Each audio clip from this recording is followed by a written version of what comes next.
Hi, my name is Dr. Pete Hilgartner, and today I want to talk a little bit about anti-aging and peak performance. Now, one of the things I'd like to clarify is that anti-aging is a misnomer. There's no such thing as anti-aging, because if you think about it, we're not going to stop time. Time and aging go hand in hand. But what we do want to do is we want to manage our aging.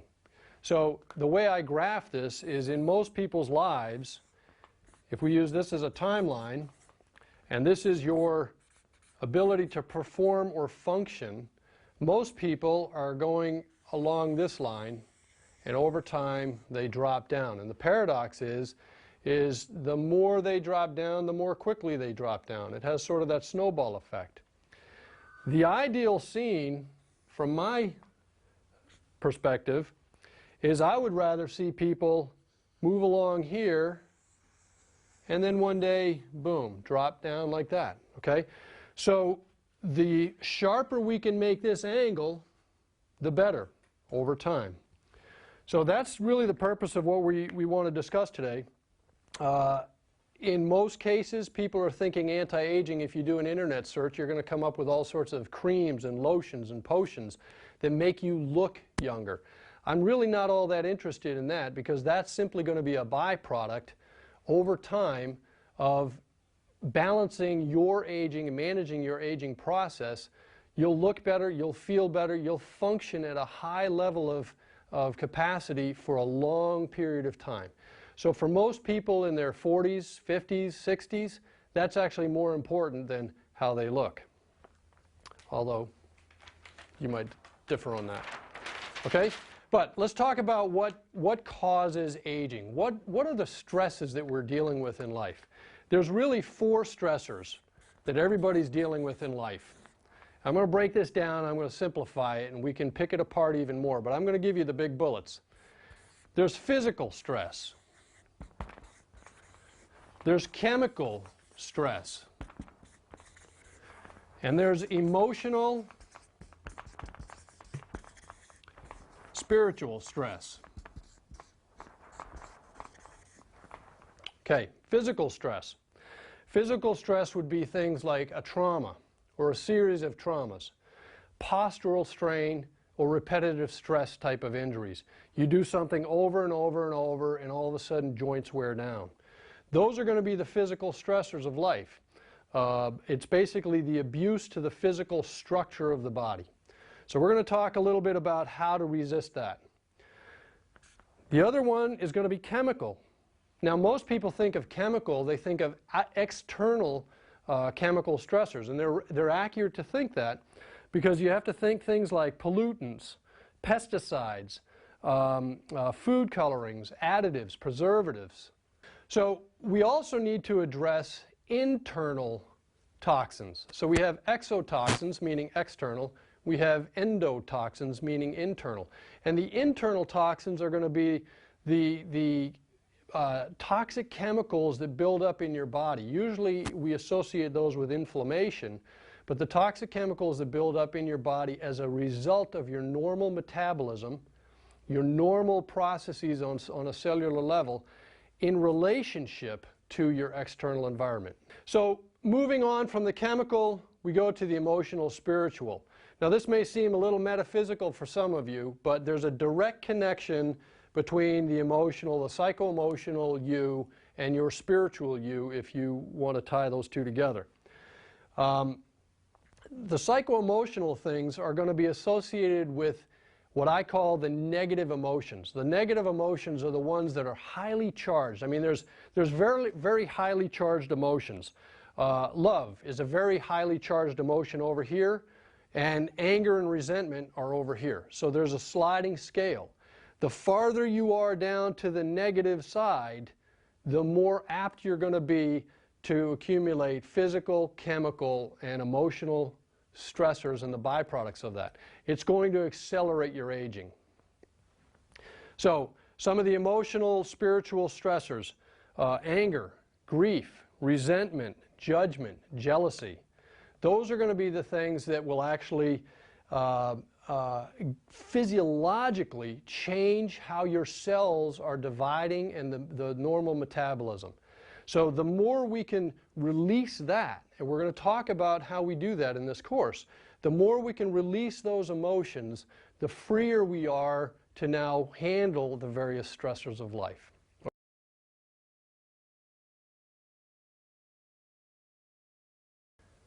All right, so let's spend a little bit of time talking about the physical and structural. I'm going to break this down a little bit more for you. The one thing that I like people to understand is that your body, on all the dynamics, acts as a single synchronized functional unit. What I mean by that is you can't separate any one component from the others. If you have a chemical response to something, you have an emotional and a physical response at the exact same time. So we have to look at this, that the body is synchronized. It's a single synchronized functional unit. If I hurt my elbow, I have an effect throughout the entire body instantly. If you ever want to test this theory, go take your shoes off, slam your foot into the wall like you would stubbing your toe, and instantly you're going to have a physical, you're going to have a chemical, and you're going to have a pretty significant emotional response, usually reflected in an expletive. Okay? So if you've ever done that, you've instantly, I mean, you've experienced exactly what I'm talking about. Okay? The chemical is how your toe gets all swollen and red. That's a chemical reaction. Okay?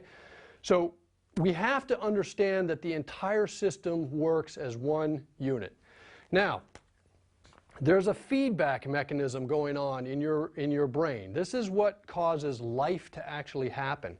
And it's mediated by your central nervous system. Your central nervous system is your brain, your spinal cord, and the spinal nerves. Okay? So nothing happens in your body unless there has been a command issued by the brain through the spinal cord, through the spinal nerves, out to the various tissues, and then a feedback loop coming back. So one of the biggest equations that your brain is always trying to solve is how effectively you're relating to gravity. So gravity and taxes are two of the forces that we're probably never going to escape, okay? So what we want to do is we want to help your brain solve that problem of how to optimally resist gravity. So here's what your brain is constantly doing. It's trying to figure out, how do I keep my eyes level to the horizon? How do I keep my body underneath me for maximal resistance to gravity so I have minimal energy output? If you remember from 9th grade biology, everything goes to the lowest energy state, okay? So if we understand that that equation is what your brain is constantly running, that equation influences how well you digest, how well you breathe, how well your heart and cardiopulmonary system work. It even influences your mood, your attitude, and your emotions, your hormones, okay? So it's all about the central nervous system and the body intertwined in how optimally you relate to gravity. The primary stressor that we're just never going to escape. Remember, I spoke about the stressors of life, the physical, chemical, emotional, spiritual, but the physical stress that you're never going to escape unless you become an astronaut and go hang out in space is going to be gravity. So everything has to be looked at in that context. So what we do, and this is pretty cutting edge stuff. Some of you have had chiropractic care, some of you have never had chiropractic care, some of you believe in chiropractors, some of you don't. I tell people all the time, it's not a belief system, it's not a theology, it's not a philosophy, other than the philosophy of what I've just explained, that the body works as a single synchronized functional unit, the brain and the central nervous system run everything, but here's the problem. If I all of a sudden got little shorts in the circuitry, my system is not going to work optimally. The feedback mechanism is not going to work optimally. So if I look at the spine, this gives you kind of a visual of what's going on. So for years, chiropractors and osteopaths have been saying that a bone out of place pinches the nerve or knocks down blood supply or any of that, and all these little nerves are what go feed the organs, cells, and tissues of the body. Well, they've been correct in the assessment that any kind of a misalignment in here will either excite that area or it will inhibit. It'll knock down the flow. Either way, it's kind of like having a light bulb out here on a Christmas tree that's not getting enough energy or it's getting too much energy. The light bulb is either going to blow or it's going to dim, and over time even the dim one is going to blow before it would normally in its normal lifespan. Okay, so the function of what we want to do is we want to try to optimize the balance between the structure and the function of the central nervous system. Now, with what I do, and this is taking the physical modalities, the chiropractic, the osteopathy, the physical therapy to the next level. This is like applying quantum physics relative to Newtonian physics, okay? So if you know anything about that, Newtonian physics, apples fall from the tree, there's things that have equal and opposite reactions, all that works. And Newtonian physics may be enough to get me from Earth to the moon, but it probably won't get me home. With quantum physics, we expand the data set. All of a sudden, I can go beyond Mars. All right, so that's where we are right now. And what we're using is information that was gleaned from a neurosurgeon in Sweden named Alf Brigg, B-R-E-I-G, if you want to look it up. What Dr. Brigg found is that our structural mechanics, if you're like this, your structural mechanics really have very little to do with the bones, ligaments, muscles, tendons, and joints. In fact, the bones, ligaments, muscles, tendons, joints are a reflection. This is a result of what he called meningeal tension. If I pulled your brain and your spinal cord out of here, all I would have is a brain and a spinal cord. It's a tissue that's 78% fatty tissue. So it should hang straight down. However, it won't. It's going to twist, it's going to torque, and it's overall going to either bend to the left or to the right. And that's a function of the covering of the brain and the spinal cord called the meninges. If you've heard of meningitis, you understand the meningitis is an inflammation of that covering. Okay? But here's how that covering works. Think of it as kind of like a Spider-Man suit. It's kind of like my sweater. My sweater would represent the meningeal sleeve, my body would represent the spinal cord, and my head would represent the brain. The meningeal sleeve is attached inside here to the spinal cord, okay, so it's attached to my skin with little attachments. It's also attached into the spinal column with little ligaments. And what happens is it's like a rubber band. It runs up the back, it wraps around, and it attaches right behind my face. So if I take this thing and I stretch it, what happens to the attachment behind the face? It gets twisted, okay? So what Dr. Brigg found is that as a result of the physical, chemical, and emotional stressors of our life, we accumulate tension, twist, and torque on the meningeal sleeve. That, combined with bones moving into a position that the body cannot fix because there's no counterleavering force, is what leads people to where they are. Now, structurally, where they are. Now, what we're going to talk about later on in the program is how that applies to things like osteoarthritis, cancer, heart disease, and a number of other problems that are facing Americans today.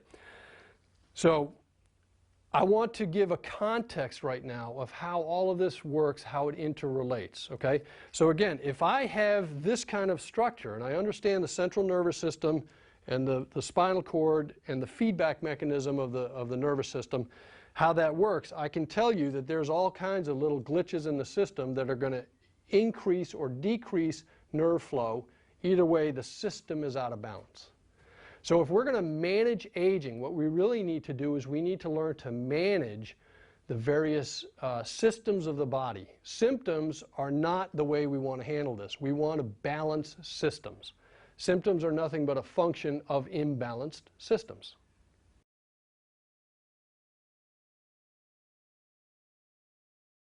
All right, in this segment, what I'd like to do is I'd like to talk about how we're actually going to manage our aging. We talked about aging as a timeline thing. You're not going to stop the timeline, but if you can manage the factors that influence the degeneration of your body over time, that's what my goal is. It's managed aging to allow peak performance over time. Okay? So let's look at this. We know that life is nothing but a function of physical, chemical, emotional, and spiritual stressors. How many of you have gone to a doctor and they say, well, you have to reduce stress in your body or in your life? And you think, okay, well, tell me something I don't know, okay? But we treat stress like stress is a bad thing. Here's the reality on stress. Without stress, we don't grow. Without stress, we don't get smart. Without stress, we can't handle anything. In fact, if we look at it in the plant world, if I have a little plant sitting in the ground and it experiences its first big storm, what do you think that little plant does? The first thing that plant does as soon as the storm goes by is it digs its little taproot deeper. That's an adaptation. So stress is not necessarily a bad thing. In fact, the only way you get smarter, faster, or stronger is by challenging and stressing your body. So we have to look at life as stress. But stress is never bad nor good. It's what your body does with the stress that leads to an outcome. All right? So let's go over to your body. We all know it's genetic. And we know we get half from mom and half from dad, and what? We're pretty well screwed, right, in most people's minds, okay? That's called genetic determinism. We all learned that in biology class. In fact, unfortunately, they're still teaching that. However, that's wrong. You do get half from mom and half from dad, and that leads to what we call your genotype. That's the genes that you came into this world with. But your genotype does not necessarily mean that's going to be your phenotype. What I mean by that is, let's say you have all sorts of different genes, and some of those genes would say, okay, this person's going to be a weak, frail person with a weak immune system. Well, with the understanding of our new, what I call our new biology, we understand by applying quantum physics theory to cellular biology that no, this is in fact not true. You do get half from mom, half from dad. You come into this world with a certain set of genes. But it's how your genetics interact with your life, the stresses of life, that lead to what we call your phenotype. If you want to understand what phenotype means, go look in the mirror. Your phenotype is who and what you are right now. And that's a result over time of either adaptation or compensation to the stresses of life. Now, where we get a little bogged down mentally is people think that adaptation and compensation are synonymous. They think they mean the same thing. They do not. And adaptation is actually a growth phase. If I weightlift, and I weightlift just enough to create enough stimulus into my central nervous system says grow. If I weightlift too much, and some of you have probably experienced this, if I work out too much, too frequently, and I don't allow enough recovery, what happens? I get injured. My body says, hey, I'm going to rob Peter to pay Paul, and I am going to do something. It makes me less functional, and here's the paradox. I'm going to drop this down here. The more I compensate, the less adaptable I become. The more I have to compensate, the less adaptable I become. And you see how that goes. And if you go back to my original graph, this is how most of us go. And the paradox is, the more I do this, the more I'm going to do this. Okay, it's the snowball effect. So, what we need to talk about is and we were all taught, I'll say incompletely, okay, but really it's untrue. We were taught that it's nature versus nurture. Remember, there's that raging debate, and it's been going on all since probably before Darwin, of nature versus nurture. How about nature via nurture? This is the new biology. It is your genotype, your genetics, interacting and either adapting or compensating over time to your environment. So you cannot control what mom and dad gave you. That's done, right? That blueprint was set. However, you can control this and how that's going to allow your phenotype, who you are 5, 10, 20, 30 years from now to change. Okay? So if you don't like where you are, you're going to have to do something different in order to get a different outcome. Because really all we're looking at, what you're looking at here, is an outcome over time of certain actions. Certain actions based on certain beliefs. Those certain beliefs were based on certain conditioning. All right? So if you don't like your outcomes, let's go back and let's look at the beliefs. Let's look at the conditioning. I can't change the conditioning. Okay? That's the past. But I can change me. I can change my perspective. I can change my beliefs so that I set myself on a different trajectory over time, if that makes sense. So how do we manage the stresses of life? How do we manage them so we do less compensating and more adapting? Some of you may find that you've got a lot of catching up to do. Okay? So here's the formula. The formula is we have to look at structure. We have to look at nutrition, exercise, rest, attitude, and finally, we are doing nothing but managing an energy system. When you take your car in to get repaired, or you have the HVAC guy come out to check your heating and air conditioning in your house, you're managing an energy system in response to a set of symptoms. If you have certain symptoms, and we all do as we get older, well, not if you do my program, you won't, but we all experience certain symptoms, and we go in and we treat those symptoms. However, we're not balancing out the systems of the body. It's an energetic system. You are an electrochemical system. The moment that your body, your life expires, your cells begin to break down. The moment your life expires and that energy that makes you who you are, you can call it your chi, your soul, your prana, Tao, whatever, the life force, the universal intelligence. This is not a theological or philosophical statement. It's quantum physics. But the moment that energy, that life force leaves your body, and it doesn't emanate through that central nervous system, your body starts to break down. Instantly. It does this in an accelerated manner. Okay? So we need to break these down, and many of you have heard pieces of this. How much conflicting data have you read or learned about just in nutrition? Okay? There's all these diets, everything from the Atkins diet to Dean Ornish way over here, or the Pritikin diet, which is all grain, no meat, vegetarian, vegan, whatever, and all over here to some people who are saying, oh, all you want to eat is fat and meat, okay? What's right? Well, here's the reality. You're an individual. We don't know exactly what's right, but we know certain principles that are more balanced in terms of what is best for overall human physiology. But what's right for you has to be determined specific for you, and that's one of the unique things that we offer.